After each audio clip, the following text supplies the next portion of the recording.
The X Prize Foundation announced the Progressive Insurance Automotive X Prize in 2008.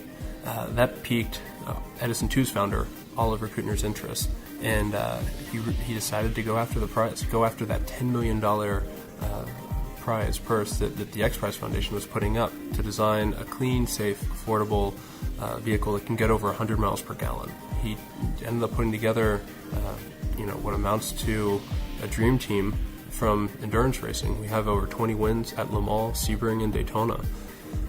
From there, we looked at really what it meant to build an efficient vehicle.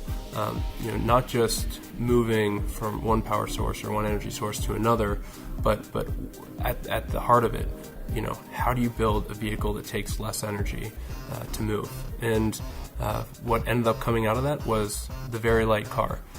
Everything was designed in solid edge. It gave us the tool we needed to accelerate the design in a very short time period, and within 2 years we were able to do the analysis that I was just speaking of, do the design work in solid edge, build 4 prototypes, compete in the X Prize on track, and then going into the labs and winning the mainstream prize, which is the $5 million prize. The 3 areas that we focused on were the brake rotor assembly.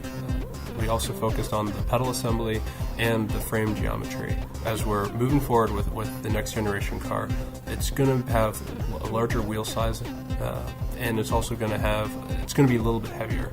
So with those 2 going hand in hand, it gives us the opportunity to increase the size of the rotors to help with the braking capability of the vehicle. And in doing so, Synchronous technology is a great way to make a modification like that. Using the old history-based method, it could take days, depending on how difficult the assembly was being, if it were going to blow up. But with Synchronous technology, you can literally do the change in minutes. It just saves so much time. The same with modifying the pedals. It was more for ergonomics, for the driver comfort. We had to bring the pedals down a little bit closer to the floor, and once again, that's not quite as complex of an assembly as the brake rotors were, but Synchronous technology just made it absolutely easy to perform with parts that weren't designed in Synchronous. They weren't designed to be modified in the way that Synchronous technology allows us to modify the parts. The third area we focused on was the frame. As we move forward, we're having to modify the frame slightly. As we go through some crash simulation, we try to increase the energy absorption of the crash box with the frame. In solid edge, Synchronous technology allows us to make the changes to the geometry just effortlessly. With the inner part linking, being able to move one piece and having it modify all the rest of the tubes.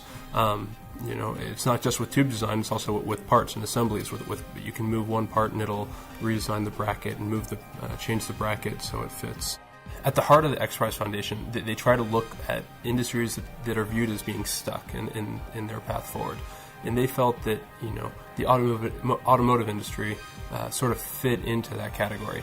There hadn't been any drastic leaps in fuel efficiency for a while, and they were hoping that this prize could help spark a future generation of engineers to design cars that can get over 100 miles per gallon. You will see bits and parts of our technology on the road in the years to come. You're going to see cars that look like ours. You're going to see cars that are a lot lighter, have a new architecture like our vehicle, and hopefully we can be in that new generation of automotive players. We can get our car out there to compete with all the rest of the manufacturers. We are moving forward. We're developing our car. The next generation very light car is going to be designed just like the previous one, all in solid edge. The only difference is that after learning about Synchronous technology and getting to play with it a little bit, we plan on using Synchronous technology a lot in developing the next generation car, and I think it's really going to cut down on the time to production with our pre-production prototype.